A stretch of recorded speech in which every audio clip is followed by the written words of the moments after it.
Hey guys, it's Sim, and this is Wrestling Unlimited, as it's Friday, and that means tonight was Friday Night Smackdown. Now, as far as tonight's Friday Night Smackdown does go, and why do I not have my button to fix my notes there? Boom, bang, got it. As far as Friday Night Smackdown does go, I thought it was a really good show. I thought it was productive, built up a couple of things, had some really solid wrestling on the show, and heck, I'm gonna say right now, I dogged on BFAB earlier when we were talking about this match, and I'm like, who doesn't fit? It's BFAB. BFAB held her own. BFAB actually looked pretty good in the ring down there with old Candice LeRae and Bayley. We know that BFAB has been training over at Natalya and Tyson Kidd's Heart Dungeon, because that's what they're calling it.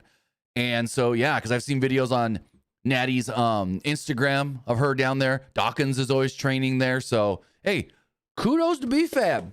Getting it in. Getting it in. Give me one quick second. I'm going to raise up this light over here. It's like too glowing in my face. Actually, hold on. Try this. Move it a little more up. Nope, I got to move up. Give me 1 second, guys.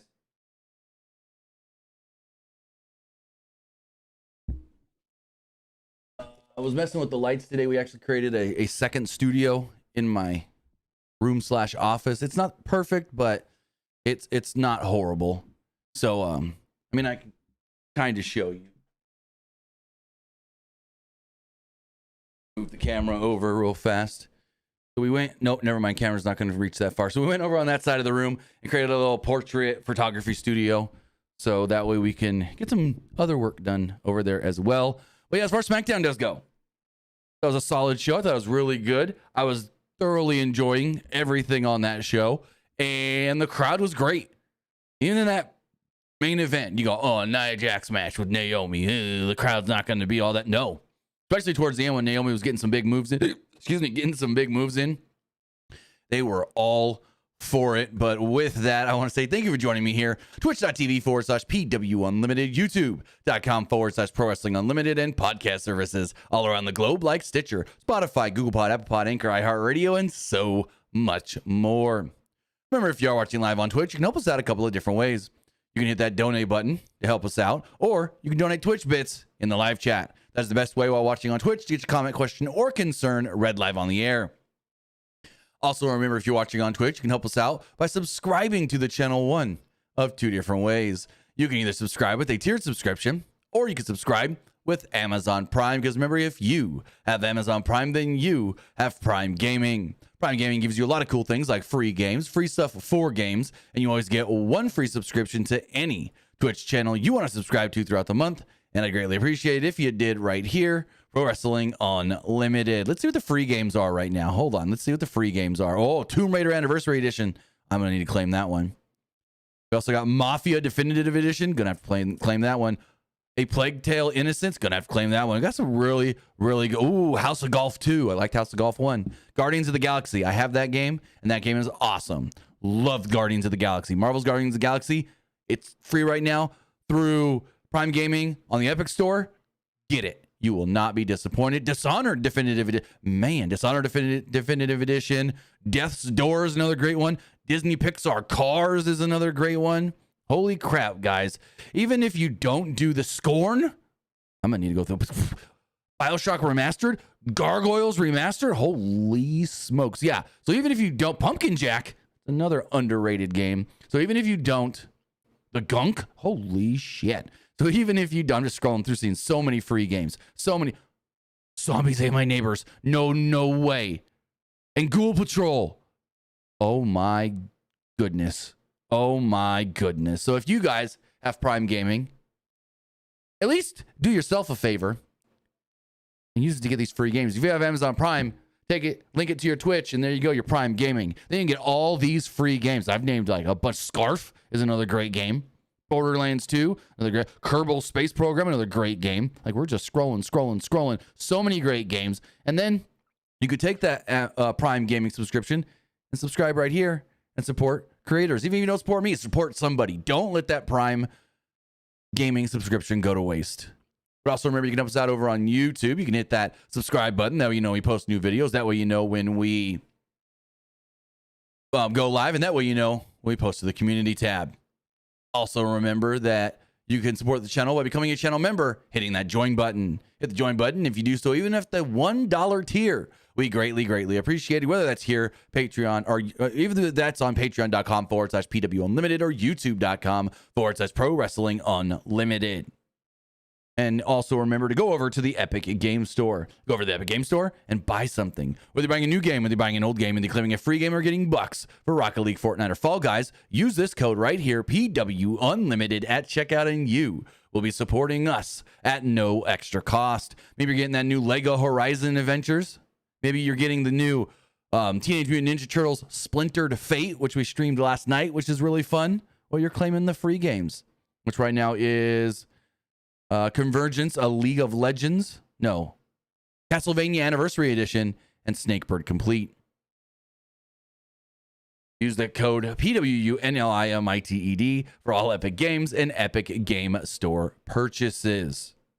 Finally, this podcast is brought to you by Orframes. We'll talk about them later. Also, immediately after we finish going live here, we're going to be live right back again, doing a live watch along of the Jake Paul Mike Tyson fight, if that fight even wants to work, because Netflix has been unloading tonight as far as like not having enough server power, it seems like, to accommodate everyone that wants to watch this, because this fight has been the card, I say. And they were fine on YouTube when they did the prelims, so I guess not as many people were watching. Let me see really fast. How many people watch those prelims? Because that went smoother than smooth on YouTube.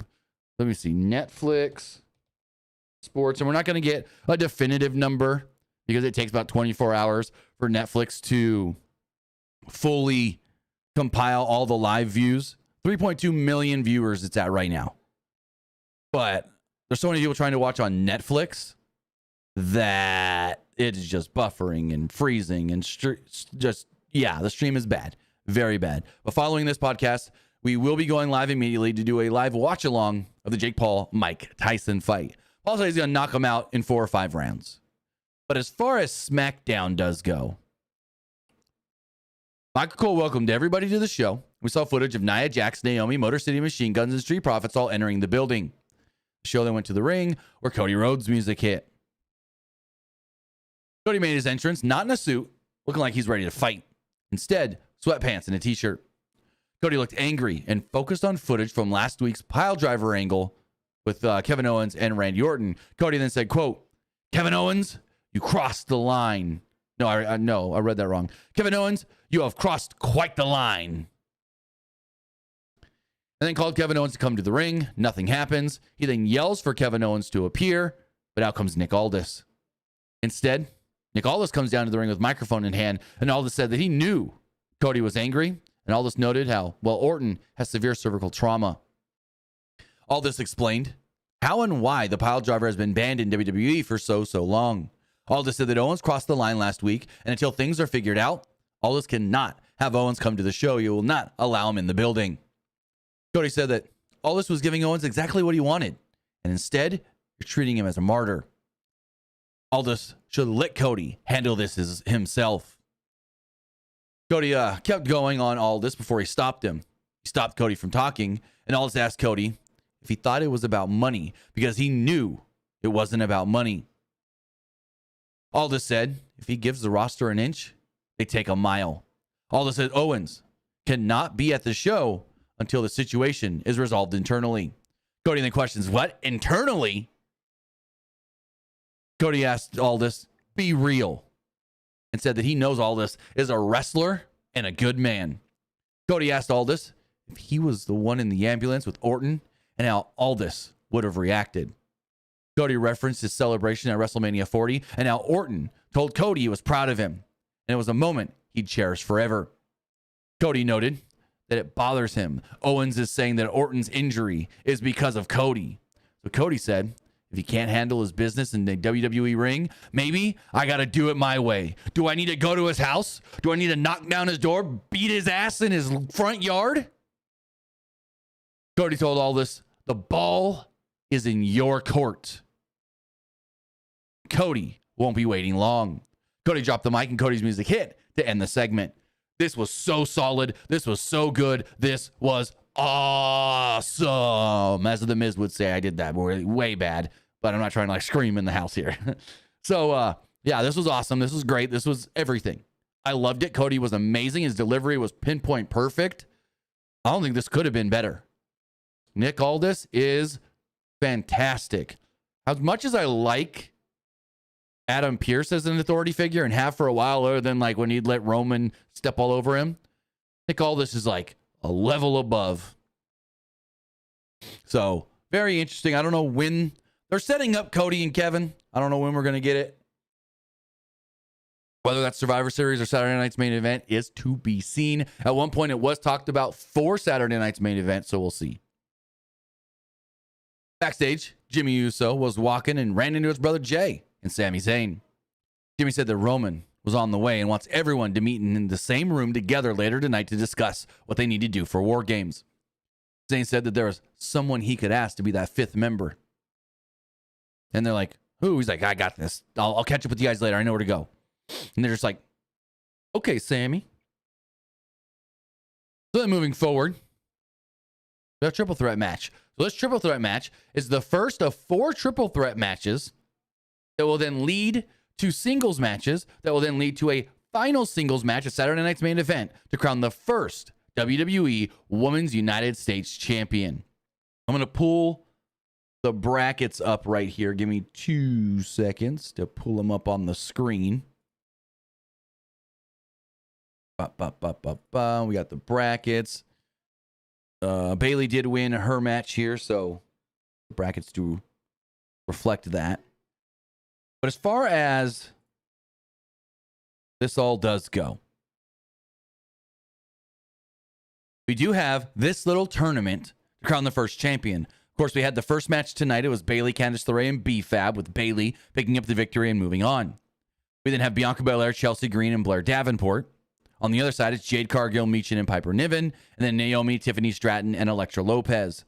So unfortunately, I wanted Chelsea Green to win this. I don't know if we get that now, because they're building up the whole thing of Bianca doesn't like Bayley. She says you can't trust Bayley. She thinks Bayley is like untrustworthy, whatever. She keeps telling Naomi, what are you doing with her? So I think there is a chance Bianca ends up winning this match here, this triple threat, to then face Bayley, unfortunately. I wanted Chelsea to go all the way and win this title, but the way things are laying out storyline-wise, unfortunately. Now, I'm not saying for sure I think Bianca's winning. I still am going to give Chelsea that like 30% chance. But storyline-wise, I think Bianca and Bayley fighting it out for the final spot is the route to go. As far as the other ones, Naomi probably gets it here over Tiffany and Elektra. And then this one's tough. Maybe Piper Niven or Michin. I just don't see Jade winning.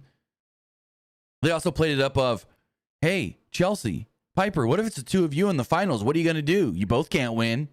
And then they're like, we need to go talk. So we get that later in a segment. But very interesting brackets here. And no Raw superstars, which is another interesting thing here, because there had been that rumor that, it's a floating title, Raw and SmackDown. It could be, but as of right here, they're only using SmackDown women to crown the first champion. So does that mean they're only using SmackDown women to crown the first champion, or is it only a SmackDown title? That's the big question to be asked. As far as this match does go, we do know Bayley did pick up the victory, but again, B-Fab, she actually looked pretty dang good. Way better than I expected. But LeRae dropkicked Bayley in the knee early on and took Bayley to the outside. B-Fab then slammed and clotheslined LeRae for a 2. B-Fab then kicked LeRae and Bayley. Bayley got in the mix. B-Fab then double clotheslined Bayley and LeRae right before the show went to a commercial break. The show returned and Bayley was working over B-Fab, complete with an elbow in the back of B-Fab's neck from the second rope. The women then started trading blows as they fought on their knees. B-Fab and Bayley then teamed up against LeRae until LeRae clotheslined the baby faces and the match kind of reset. LeRae then went to the top and B-Fab cut her off. LeRae fought B-Fab off, but Bayley was able to get the upper hand on LeRae. B-Fab then got up and B-Fab got up and involved the sequence ending with LeRae hitting a crossbody on Bayley for a 2 count. B-Fab then slammed LeRae for another 2 count of her own, and then Bayley returned into the mix and kind of got involved as well. Eventually, she hit B-Fab with a neck breaker and got a 2. No, B-Fab hit Bayley with a neck breaker and got a 2.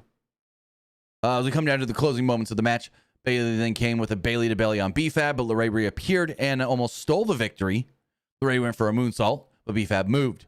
Before long, B-Fab slammed Bayley and kicked LeRae to the outside. B-Fab went for another kick on Bayley, but Bayley rolled B-Fab up and pinned her to pick up the victory. So there we go. Bayley, as we saw, does advance in this, I guess you say, tournament to crown the first ever Women's United States Champion. Actually, a pretty solid match, if I do say so myself. Sami Zayn was shown talking to LA Knight backstage, but we couldn't really hear what they were saying. Maybe Sami was asking him, you want to be number 5, last guy? And then Knight then walked to the ring for the U.S. title open challenge. We got footage of The Rock on The Tonight Show with Jimmy Fallon, and they said that The Rock, well, he was GW's Entertainer of the Year. His movie Red 1 is now out in theaters, and Moana 2 comes out, I want to say, November 22nd.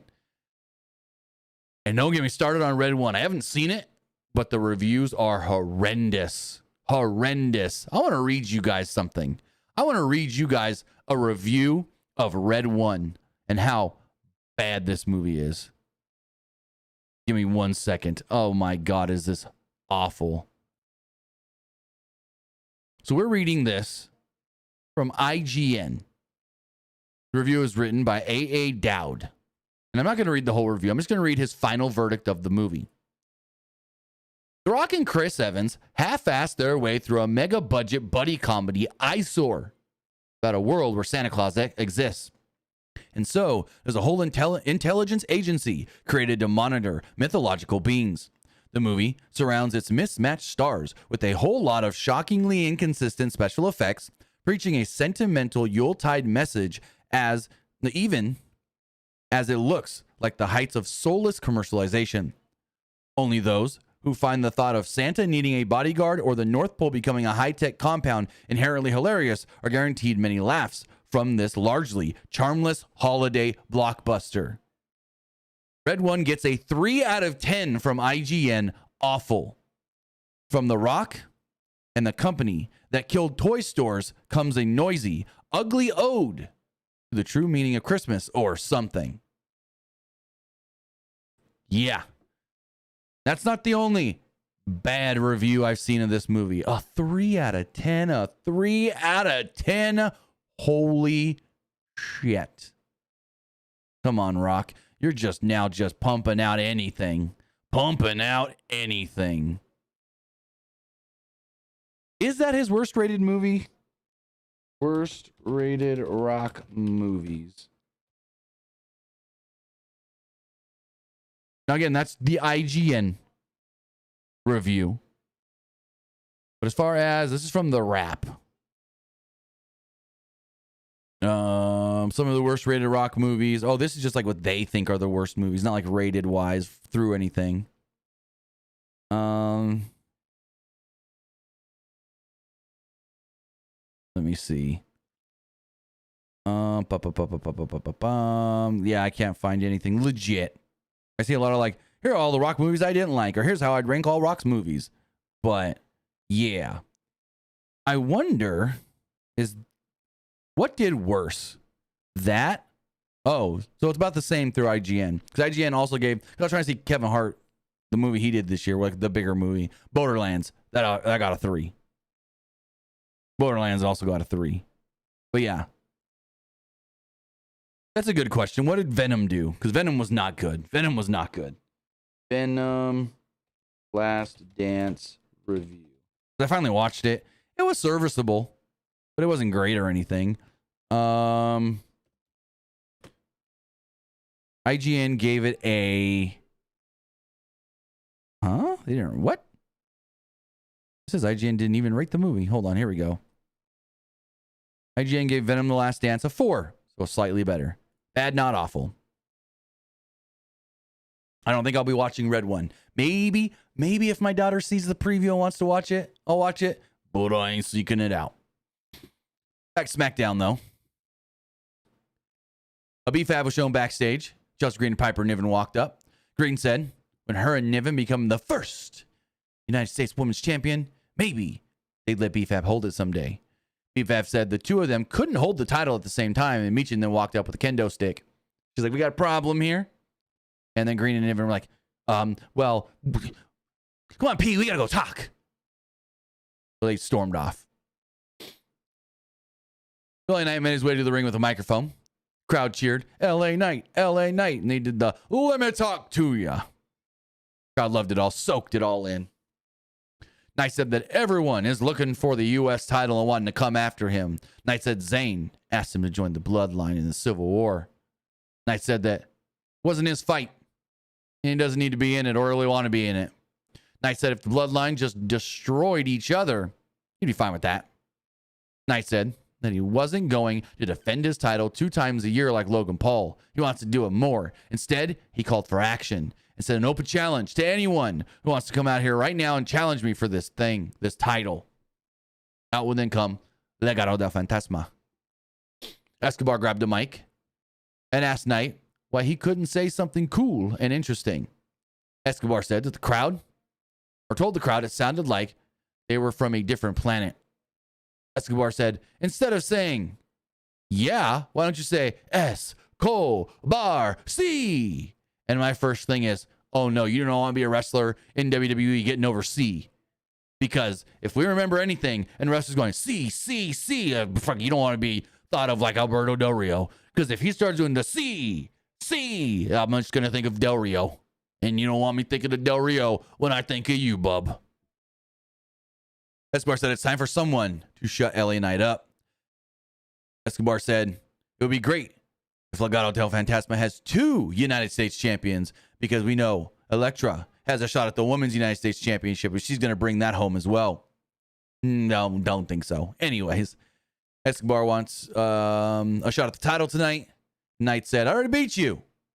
But I see this guy over here, and he points at Berto. He's staring at me something strong. I think he wants to go. He's ready to jump. Berto then attacked Knight, and the show went to a commercial break.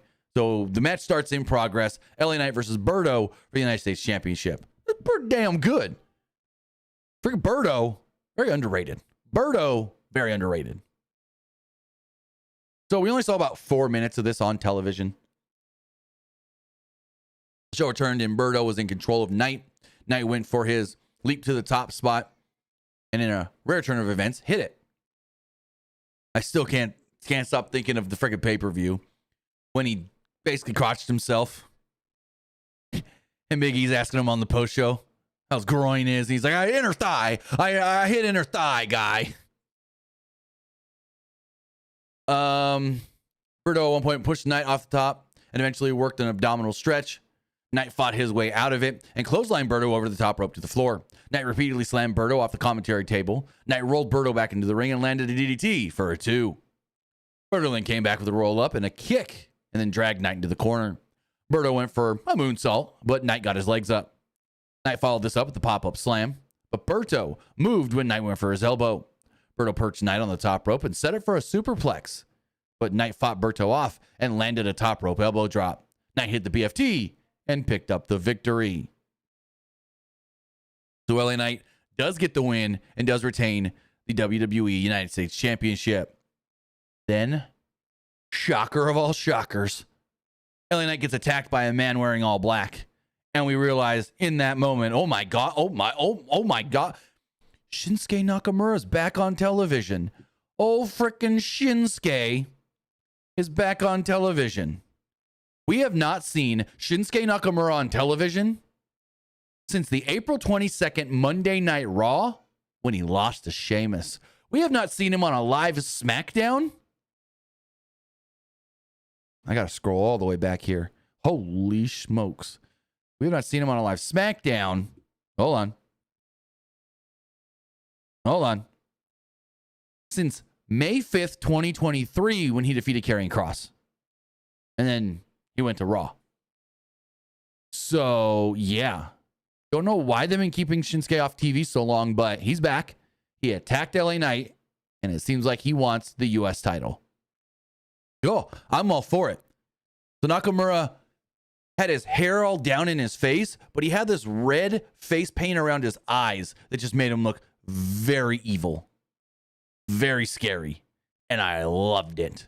Give me a heel, scary, I don't give two shits Shinsuke, and hell, let him take that title. Let him take that U.S. title from LA Knight. LA Knight be fine dropping that title Shinsuke. But yeah, Shinsuke Nakamura is back on television. And hopefully he's back and not just, oh, give him a couple weeks. So we'll see how it plays out. So the Usos were talking backstage. Sammy approached. Said, well, it ain't looking good. Like, yeah, we know. And then walked into Roman's dressing room and go to a break. Come back, we got a hype video for the Royal Rumble in Indianapolis. Usos and Zayn are standing in Roman's locker room, and he's not there. He finally does walk in, though. Zayn said, they've been to Raw, they've been to SmackDown. Nobody wants to work with the Bloodline. Jay asked Roman if he, quote, made the call. So, Roman kind of looks at him, and then Solo's music hits. We hear it, and we go, uh-oh. Then all of a sudden, the TV in the locker room then cuts from the SmackDown logo to a live shot of the building, Solo and his Bloodline coming down to the ring. Roman stood up, walked out of the dressing room. Sammy and the Usos followed. So Solo's in the ring with Tongans and Jacob Fatu. And he tells the crowd of Milwaukee, acknowledge me. And they blew loudly. Roman Reigns' music hits instantly, and Roman walks down to the ring with Jimmy, Jay, and Sammy. The teams stared each other down as Roman's group hopped on the apron. The teams then brawled, and Jay hit a dive onto most of Solo's guys on the outside. Fatu then took back control for the heels, and Sikoa set up for Samoan Spike on Sammy, but Roman speared him to make the save. Zayn then landed a dive onto everybody except Fatu. Alone in the ring, Fatu and Roman Reigns. When all of a sudden, the crowd starts a stirring because they see something we didn't see on camera, and it's Bronson Reed getting into the ring and mowing down the OTC. Bronson takes down Roman, and then he and Fatu have a little stare down, making you think, oh, what is he here for? And then he goes back after Roman yet again. Fatu then followed this up and attacks Roman with a hip attack. Jay, Jimmy, and Zayn tried to fight back against Reed and Fatu. The heels were just too much for the original Bloodline. Fatu landed a moonsault on Zayn, and Reed hit a tsunami on Jimmy. Roman was on the outside of the ring, took out Tonga Loa, and then Reigns hit a series of Superman punches on just about everybody until Sikoa hit a Samoan Spike on Roman. Fatu followed this up with a moonsault, and Reed followed this up with a tsunami. Finally, WWE officials ran out, broke everything up, and the heels stood tall to end the segment with Roman writhing in pain in the ring. Ooh, was this good. Not to give spoilers, but based off of the spoilers from Raw, this was not what I was expecting to see tonight. So we got to Michael Cole, and he talked about the Cody segment from earlier and said, we just got word that Kevin Owens has sent in a video. He wants to give a rebuttal and tell us something as far as, him not being here does go. So Owens says that he got to the arena and was shocked, and he was turned away for what he did last week. Owens said that it was messed up because all he did last week, was show up and do his job. Owens said he got a call from Aldis asking Owens to be at next week's SmackDown in Salt Lake City. Owens said, I probably shouldn't show up, but I will. And I will do so myself. He said also, no matter what happens, I'm going to show up, and I'm just doing my job. Basically, he's like, hey, I was told to be at work. I'm going to show up to work. My work is to beat people up, and I beat somebody up. Basically what he said. So as we move forward, we have the WWE Tag Team Championships on the line. Match went 8 minutes before it ended in a DQ. Not really sure what the hell this is leading to. Are we really going to get Ciampa and Johnny? I don't know. Or is Johnny playing everybody and he's also turning heel? We'll have to wait and see. Ford and Sabin started off the match with Street Profits versus Motor City Machine Guns. Ford looked serious. I wrote this weird. Oh, I'm going to just skip that sentence. Sabin hit a pair of arm drags and Shelly tagged in. The two hit a series of double team moves. They were good enough for only a couple counts. Ford fired up and hit a strong clothesline. Shelley rolled to the outside, and Dawkins shoulder blocked Shelley over the commentary table as the show went to a commercial break. The show returned, and Shelley continued to receive punishment. Quickly, Sabin received the hot tag. However, Sabin took out both Profits. The action spilled to the outside, and the Motor City Machine Guns tried the damnedest to get the crowd fired up. The crowd was like half into this match, which is kind of weird. Back inside the ring, Shelley planted Ford after Sabin dropkicked Ford in the back of the head. Sabin tagged in, but before long, the Profits regained control and set up for their finish. With Ford on the top rope, he was then shoved off the top rope by none other than Tommaso Ciampa. Ciampa ran down and attacked both Street Profits. Everyone was kind of shocked at what happened, including Johnny Gargano, who also ran down to the ring. He tried to get in Ciampa's face. Well, he did, actually. And he was yelling at Ciampa, "What are you doing? Why are you doing this? You don't need to do this." So Ciampa shoved Johnny down to the mat, got out of the ring, and stormed off. Johnny's sitting there yelling back at Ciampa down the ramp, all kinds of kerfuddled, not knowing what the hell's going on, just confused. Afterwards, the Motor City Machine Guns are like, "Hey, we had nothing to do with this, but let's all be good sports about this." They tried to help the Street Profits up, and Dawkins is pissed. He shoves Shelley, and the Profits angrily leave the ring. We're seeing 2, maybe 3 turns here. Both Street Profits, that's 2. And then Ciampa, you getting 3 turns here, heel turns. I don't know where this is all leading to. But yet again, Street Profits come so close. They're challengers, they're contenders, they're in a title match, and then they just lose. This time, they got screwed. So confusing. Don't know where this is all going. Ciampa stuff, as long as it leads to Ciampa turning heel and we getting NXT heel Ciampa, then I'm all for it. Because NXT heel Ciampa was so good. So good. Especially paranoid NXT heel Ciampa. Don't take my Goldie. Naomi was then shown in the back, and Bayley showed up. Naomi congratulated Bayley on her win earlier tonight. Bayley told Naomi, "Can't trust Io Sky." Jade Cargill and Bianca Belair then walk up. Bianca's like, what are we doing here? Bayley, really? After all these months? After I've pointed out you can't trust her, you're still doing this? Cargill then told Naomi, if anyone interferes, Cargill and Belair have Naomi's back. Oh, do you now? Because you didn't. Bayley did. Bayley did against old Tiffy Time. We learned that next week, in a first round match in the women's U.S. title tournament, with Bianca Belair, Chelsea Green, and Blair Davenport. Also, Kevin Owens, Cody Rhodes will come face to face. So we had our main event. This was really good. Nia Jax and Naomi was really good.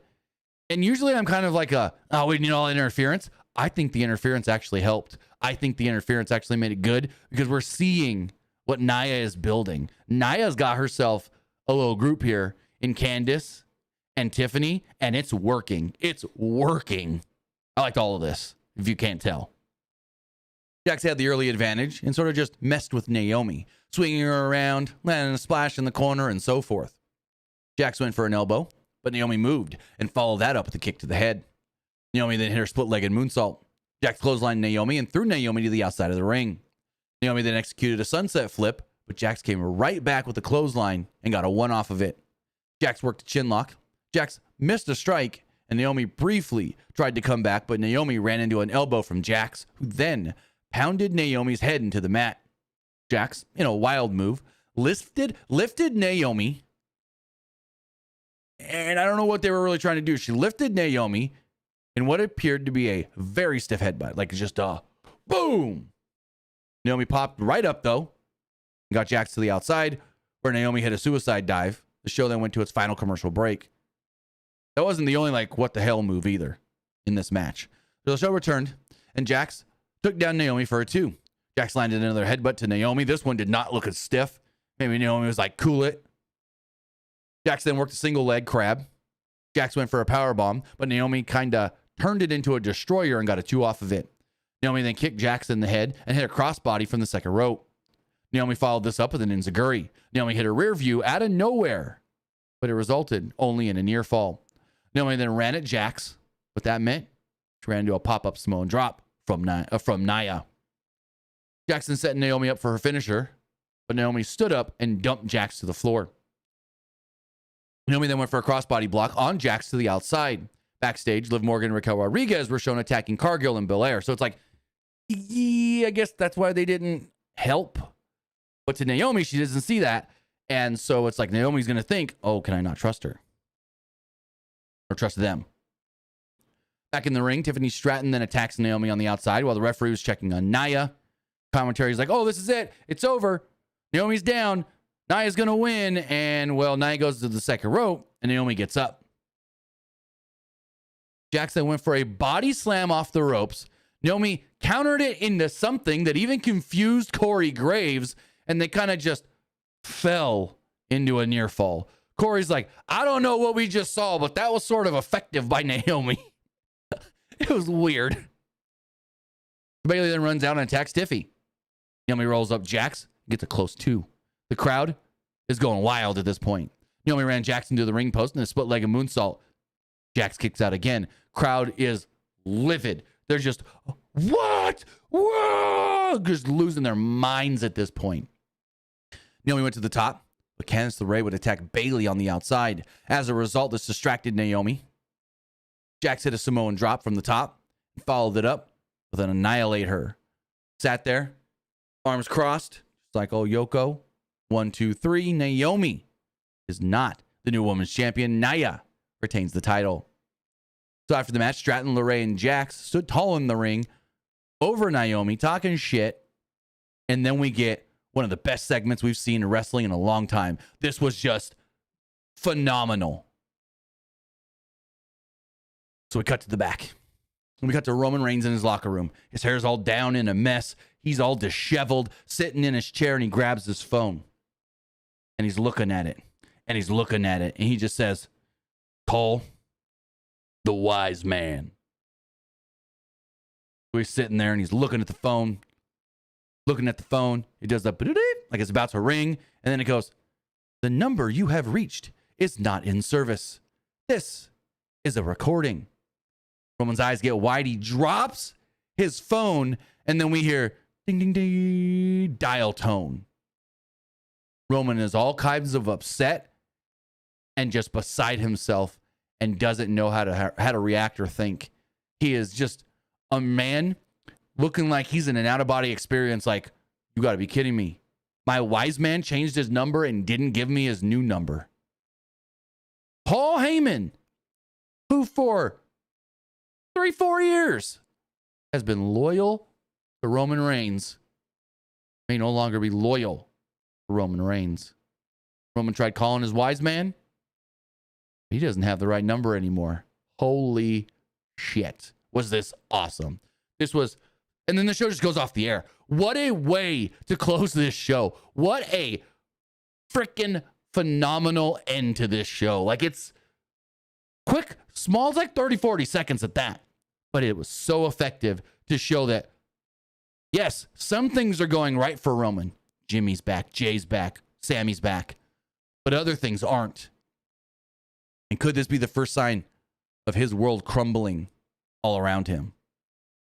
I loved it. I loved this. I thought this was so good. Roman was so perfect here. And ladies and gentlemen, that was Friday Night SmackDown. Let's get the poll up on Twitch really fast. What did you think of SmackDown? SmackDown does not have an F in it. Liked it. It was all right. I didn't like it. So that is live. Also, programming note, forgot to mention earlier. Sunday night, we're going to be doing a Black Ops stream. We're going to be here, youtube.com/Pro Wrestling Unlimited, twitch.tv/Timmy Buddy. Nothing too different with that. But I have a special guest you guys have been asking for coming in and playing some Black Ops with me. That should be really, really fun. That should be really, really fun. As we look at these polls, get these refreshed really fast. far as the threads poll does go, 90% liked the show, 10% thought it was just all right. As far as the Twitter X poll does go, 90% liked the show, 10% thought it was just all right. Everyone really liked this show. As far as the community poll does go, 84% liked the show, 13% thought it was just all right, 4% didn't like it. Some of the comments is, Roman taking a bump was probably more shocking than Brock ending the streak. Roman's been taking bumps recently, so that, no. And then we got, tired of this Bloodline crap. Hope it ends the Survivor Series, but doubt it. How many more Fridays is Roman and his Bloodline going to take a beating? I mean, I get it. I can see why people are like, I don't like this. I don't want to see it anymore. But I just think it's been so good. As far as the live poll does go here, 81% liked the show, 12% thought it was just all right, and 6% didn't like it. And finally, everybody that voted on Twitch liked the show. So with that, guys, that is going to wrap everything up for this live stream. I want to say thank you for joining me here. Twitch.tv/PW Unlimited, YouTube.com/PW Pro Wrestling Unlimited, and podcast services all around the globe like Stitcher, Spotify, Google Pod, Apple Pod, Anchor, iHeartRadio, and so much more. I remember in like 5-10 minutes or so, maybe 15, I got to do a couple quick little things. We'll be right back here live, doing a live watch along of the main event, Mike Tyson versus Jake Paul from AT&T Stadium. So as long as Netflix gets their shit together and that goes smoothly, we'll be going smoothly. So we'll see you back here shortly for a live watch along of Jake Paul versus Mike Tyson. Taylor versus Serrano is in the 6th right now. Serrano's got a very, very bad cut over her right eye that the ref just literally paused the round for to check. So we'll see how that fight goes. And then we'll get to our main event. So with that, guys, have a great night, and we'll see you next time. Have a good one, guys.